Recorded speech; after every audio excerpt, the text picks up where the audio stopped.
Hello students, good morning. कैसे हो? अच्छे हो? तो आज हम लोग पढ़ेंगे एनर्जी के बारे में। कल पढ़ा था पावर के बारे में, है ना। What is energy? तो कहते हैं किसी ऑब्जेक्ट ने जो वर्क किया, है ना, या जो वर्क कर सकता है। व्हाट वर्क, जो कोई वर्क बॉडी कर सकता है, वो उसकी एनर्जी कहलाती है। What is energy? Actually energy of a body is defined as its capacity to do work, है ना। कैपेसिटी उसकी क्षमता है, capacity to do work, work करने की, कार्य करने की क्षमता को ऊर्जा कहते हैं, है ना। So what is energy? Energy is the capacity to do work. मान लो कोई 50 जूल ऑफ वर्क करता है। कितना किया? 50 जूल ऑफ वर्क। देन उसकी एनर्जी कितनी हो गई? Energy 50 joule.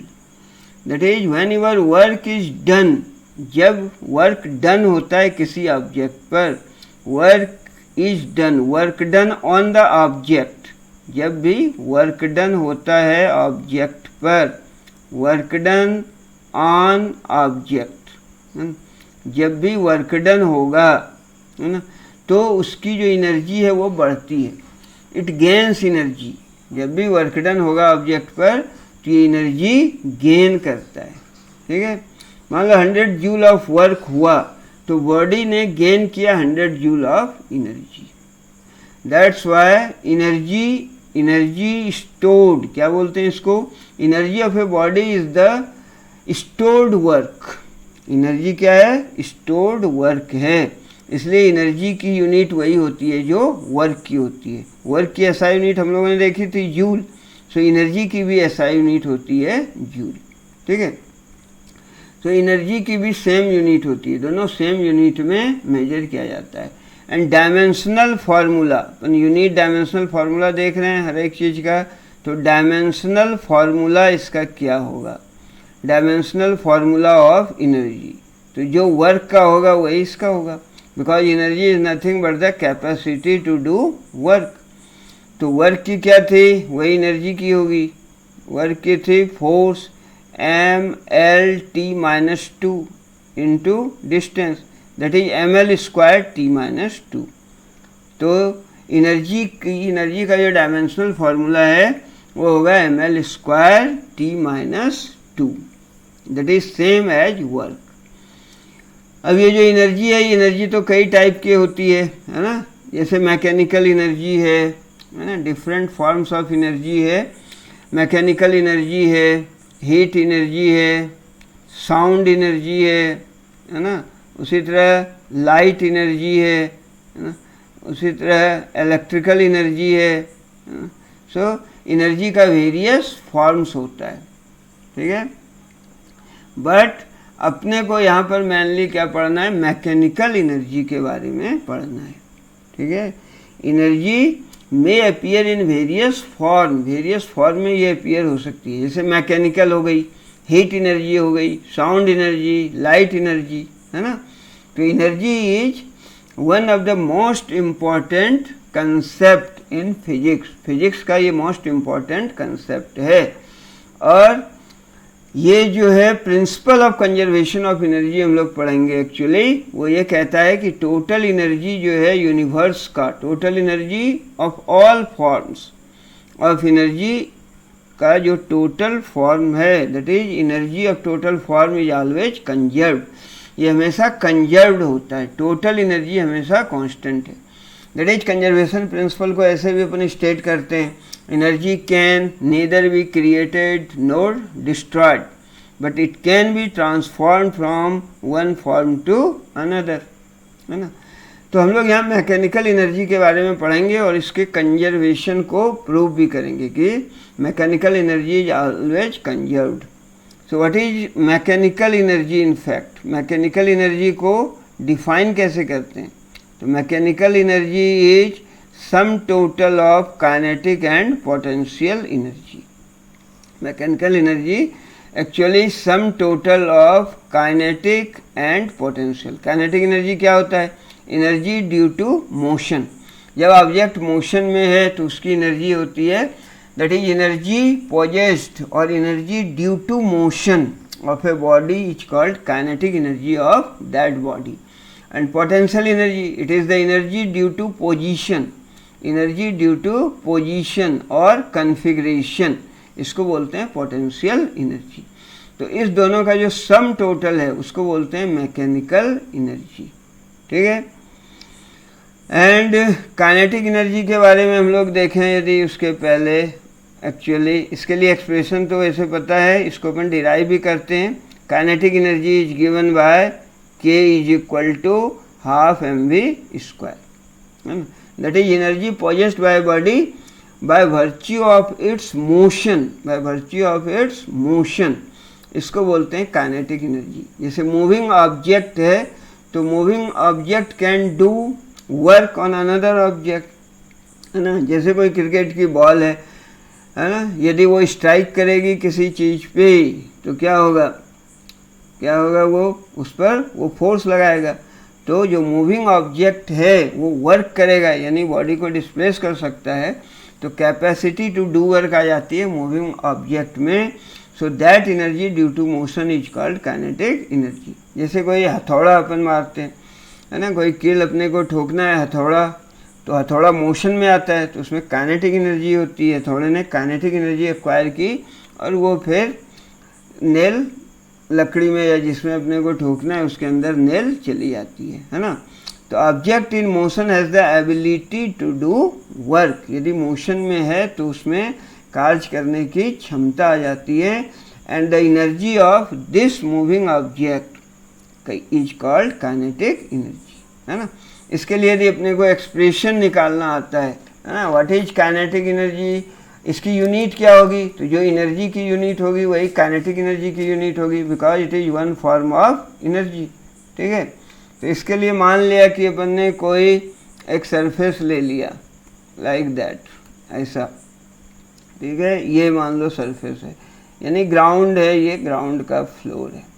इस पर कोई ऑब्जेक्ट है, ऑब्जेक्ट का मास मान लेंगे अपन, मान लेते हैं ऑब्जेक्ट का मास है m. ठीक है. सेम है, ये थोड़ा बड़ा बन गया, है ना. चलिए, m मास का ऑब्जेक्ट है और इस पर फोर्स अप्लाई किया, मान लो इस डायरेक्शन में फोर्स अप्लाई किया. तो ऑब्जेक्ट ने डिस्टेंस ट्रेवल किया मान लो s, है ना. ऑब्जेक्ट पे जो फोर्स लगाएंगे तो इसकी वेलोसिटी हो जाएगी. अभी ये रेस्ट में थी, दैट इज v0 बराबर 0 था, और यहाँ जब बॉडी आ गई तो इसकी वेलोसिटी v हो गई. ठीक है. और v वेलोसिटी से बॉडी जा रही है. क्या था, body of mass m rest में था, इस पर फोर्स लगाया इस डायरेक्शन में तो बॉडी मोशन में आ गई. मान लो इसने s डिस्टेंस जब ट्रैवल किया तो उस टाइम में, उस डिस्टेंस के बाद वेलोसिटी एक्वायर्ड, उसकी वेलोसिटी हो गई v, 0 से v. तो काइनेटिक एनर्जी कितनी होगी, एक्चुअली वर्क डन कितना किया इस फोर्स ने, जो फोर्स इस पर लगाया गया इसने कितना वर्क डन किया.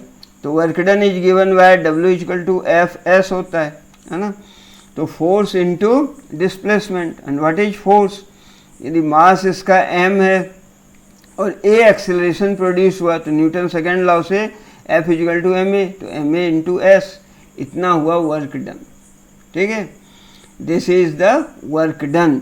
बट अब वेलोसिटी, तो अपने इक्वेशन ऑफ मोशन देखा है, third equation, that is v square minus v0 square is equal to 2as. यहाँ से v square is equal to v0 तो यहाँ पर ने मान लिया कि ऑब्जेक्ट रेस्ट में था तो 0 हो गया, इज इक्वल टू 2as. और यहाँ से देखें अपन तो as का वैल्यू निकल जाएगा, है ना. What is as actually, as is equal to v square upon 2, ये हो जाएगा. ठीक है. तो अब वर्क डन कितना था, वर्क डन था जब बॉडी को रेस्ट में था, बॉडी F फोर्स अप्लाई किया, s डिस्टेंस ट्रेवल किया, तो जो भी बॉडी पर वर्क डन किया गया, जो भी वर्क किया गया वो इसकी काइनेटिक एनर्जी के रूप में स्टोर हो गई, है ना. तो वर्क डन कितना था, F into S, and F था ma इंटू एस. अब यहाँ m और as का वैल्यू रखना है अपने को. as is equal to what, V square by 2, तो दैट इज इसको लिखते हैं हाफ mv², थोड़ा अरेंज कर दिया। And this is the kinetic energy, ये हो गई काइनेटिक एनर्जी का एक्सप्रेशन। ठीक है, कैसे डिराइव किया अपन ने काइनेटिक एनर्जी के लिए? मान लिया कि कोई ऑब्जेक्ट है and that object is at rest, rest में है, उसकी वेलोसिटी इनिशियल 0 है, इस पर फोर्स लगाया, फोर्स अप्लाई किया टुवर्ड्स राइट, इसने डिस्टेंस ट्रेवल की s in the direction of force, और उसकी अब वेलोसिटी हो गई v। ठीक है, तो कितना वर्क डन किया गया? What ever work is done by this force on the mass m, वो इसके काइनेटिक एनर्जी में कन्वर्ट हो गई। तो W बराबर एफ होता है, F M A into S. ठीक है, ये हो गया मान लो equation 1। Now third equation of motion V square minus V zero square equal to 2s से we square equal to 2s हो गया, क्योंकि वी जीरो यहाँ रेस्ट में है, वी जीरो बराबर 0 था, तो एस का वैल्यू निकल गया वी स्क्वायर बाई 2, ये वैल्यू 1 में पुट कर दिया हियर। तो W का के लिए एक्सप्रेशन आ गया W equal to this much and whatever work is done, जो भी वर्क किया गया इस ऑब्जेक्ट पर वो ऑब्जेक्ट में स्टोर होगा in the form of energy, that is called kinetic energy. Clear? So kinetic energy के लिए एक्सप्रेशन आया, kinetic energy is given by k is equal to half mv², that is kinetic energy is directly proportional to mass. यदि mass ज़्यादा होगा तो kinetic energy ज़्यादा होगी, 2 times मास हो गया तो काइनेटिक एनर्जी 2 टाइम्स, 3 टाइम्स हो गया तो 3 टाइम्स बढ़ जाएगी। And also this is directly proportional to v², velocity के स्क्वायर के डायरेक्टली प्रोपोर्शनल है, यानी यदि उसकी स्पीड 2 टाइम्स बढ़ जाएगी तो 2 का square 4 times, kinetic energy will increase by 4 times. नहीं, तो kinetic energy actually scalar quantity है, इसमें डायरेक्शन इन्वॉल्व नहीं हुआ, यहाँ भी ये वेलोसिटी नहीं है, ये क्या है? स्पीड। v², यदि डायरेक्शन कुछ भी हो, प्लस हो या माइनस, v अगर माइनस भी होगा तो v का स्क्वायर माइनस का स्क्वायर क्या होगा? प्लस। सो डायरेक्शन यहाँ इन्वॉल्व नहीं है, डायरेक्शन से कोई मतलब नहीं है। ठीक है, so kinetic energy is given by k equal to half mv²। And kinetic energy का मोमेंटम के साथ भी रिलेशन है। काइनेटिक एनर्जी का मोमेंटम हम लोगों ने देखा है, momentum linear momentum, actually linear momentum is given by p is equal to mv, product of mass and velocity. तो काइनेटिक एनर्जी एंड मोमेंटम के बीच का रिलेशन ये बहुत इंपॉर्टेंट है, बहुत आगे भी काम आता है ना। काइनेटिक एनर्जी को यदि k से लिखा अपन ने तो kinetic energy k is given by k is equal to half mv²।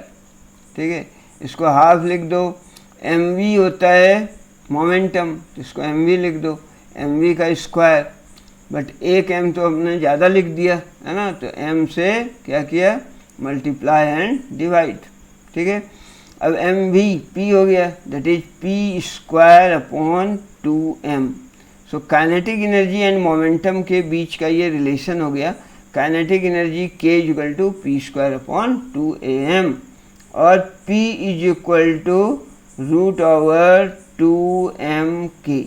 बहुत इंपॉर्टेंट रिलेशन है, this is the relationship between momentum, linear momentum and kinetic energy, p equal to √2mk।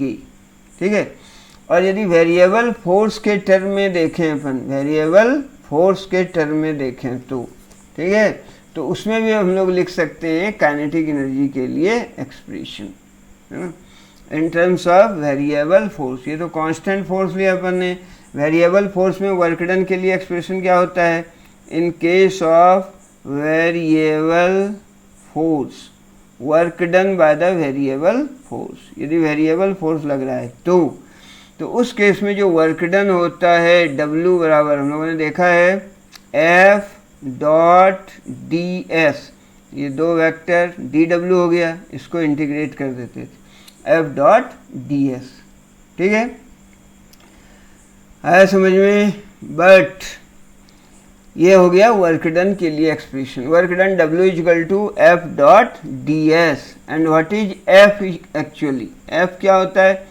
F is equal to ma होता है, but F is equal to this force F बराबर होता है ma, है ना, M mass and acceleration, acceleration को calculus के language में लिखते थे dv/dt, rate of change of velocity.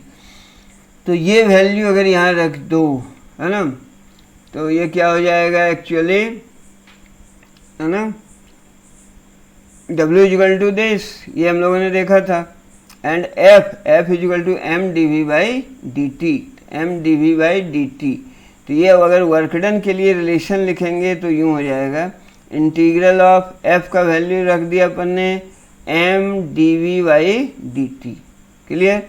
अभी dt मैंने रखा नहीं है, और ये है ds, यहाँ रख देते हैं अपॉन dt, सेम है, ठीक है, without any loss of generality. आया समझ में। F इक्वल टू क्या होता है, F इक्वल टू ma होता है ना, F इक्वल टू ma, तो a हो गया dv/dt, न्यूटन सेकंड लॉ से। अब ये अपन ने वर्क के लिए फार्मूला रख दिया। जब work done by the variable force की बात करेंगे अपन, work done by the variable force होता है W इक्वल टू F.ds का इंटीग्रल, ठीक है। अब यहाँ हम लोगों ने वैल्यू रख दिया, तो ये हो गया। तो m तो कांस्टेंट है, जनरली ये चेंज नहीं होता है स्पीड के साथ। बहुत ज़्यादा स्पीड हो, स्पीड ऑफ लाइट के बराबर यदि ऑब्जेक्ट मूव कर रहा है तो मास में चेंज होता है ना। तो ये तो ऐसा केस नहीं है ना। इंटीग्रल ऑफ dv है ये, and ds/dt, what is ds/dt, velocity v, तो ये हो गया v dv। और इसको इंटीग्रेट कहाँ से कहाँ तक वेलोसिटी में चेंज होगा, initial velocity v0 to final velocity v।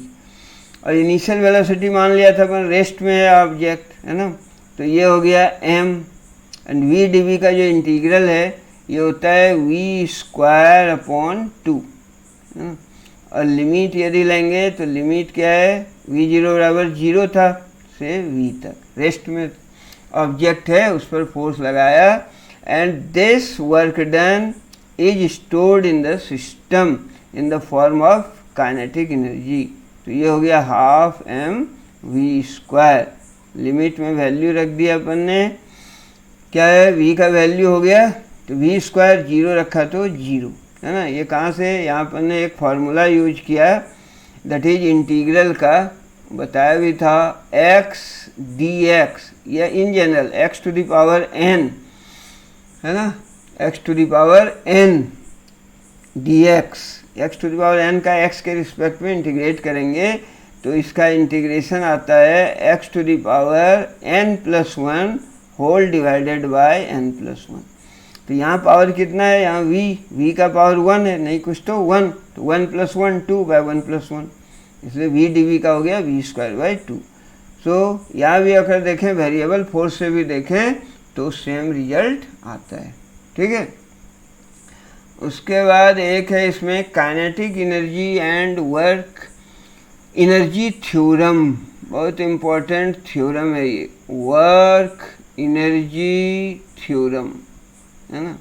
That is ये कहता है कि वर्क डन, जो भी वर्क डन करते हैं, that is equal to the change in kinetic energy. Work energy theorem ये बोलता है ना।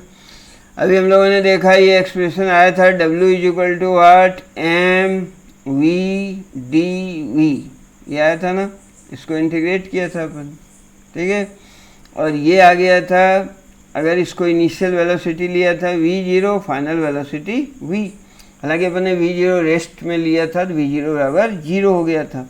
अब इसको यदि इंटीग्रेट करें तो m and integral of v dv, limit कितना है, lower limit v0, upper limit v, यानी जो वेलोसिटी का वैल्यू है, initial velocity v0, final velocity v, तो इसको इंटीग्रेट करते हैं taking the limit. v0 lower limit है और ये v इसका हाई अपर लिमिट है ना। m इंटीग्रेट किया था अभी अपन ने v dv को, तो ये आया था v²/2, और लिमिट कितना है, v0 से v तक, है ना। तो वहाँ हम लोगों ने माना था कि रेस्ट में है ऑब्जेक्ट, ठीक है। यहाँ रेस्ट में नहीं मानते हैं कि उसकी जो सर्टेन स्पीड थी, इनिशियल स्पीड कितनी थी, v0, तो यहाँ हम लोगों ने लिमिट ले लिया mv/dv में, लिमिट v0 से v, तो ये आया। अब यहाँ अगर वैल्यू रख दो तो इसको लिख सकते हैं हाफ m, ये तो बाहर आ गया, बच गया v स्क्वायर का।